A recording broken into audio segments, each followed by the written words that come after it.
Dengan dibonceng motor oleh aparat kepolisian, Pangdam 14 Hasanuddin Maijen TNI Surawahadi menyusuri lokasi TNI Manunggal masuk desa di Desa Tompabulu, Kecamatan Bulupodo.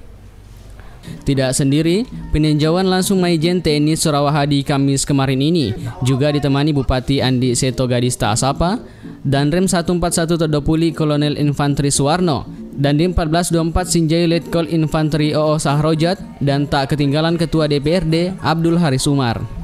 Giat para personel TNI bersama warga setempat dalam melakukan perintisan jalan sepanjang 3,8 km di desa yang berbatasan dengan Kabupaten Bone ini baru berjalan kurang lebih 10 hari. Namun hasilnya mendapat apresiasi dari Pangdam Maijen TNI Surawahadi. Saya salut sama anak-anak karena baru 7 hari sudah seperti itu. Dan insya Allah nanti akan lebih cepat lagi. Dan tadi juga jalannya luar biasa karena memang tidak mudah untuk bisa lewat, ya kan. Sementara itu, Bupati Andi Seto Gadista Asapa juga memberikan apresiasinya atas kegiatan TMMD ke-105 kali ini.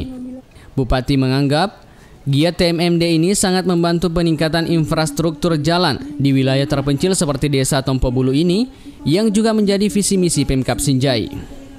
TMMD di Kabupaten Sinjai yang ke-105 yang dilakukan oleh Kodim 1424 Sinjai bersama Kodam 14 Hasanuddin, yang mana pada saat ini TMMD berlangsung di Desa Tompabulu, Kecamatan Bulupodo, Kabupaten Sinjai, yang mana pelaksanaan TMMD ini dalam rangka pembangunan, pelebaran dan perintisan jalan di Desa Tompabulu yang kedepannya saya yakin dan percaya akan sangat membantu pembangunan di Kabupaten Sinjai, terutama membuka daerah-daerah terisolir khususnya di Desa Tompabulu sehingga memudahkan akses masyarakat keluar masuk di desa ini. Giat TMMD ke-105 ini direncanakan akan berlangsung hingga 8 Agustus mendatang.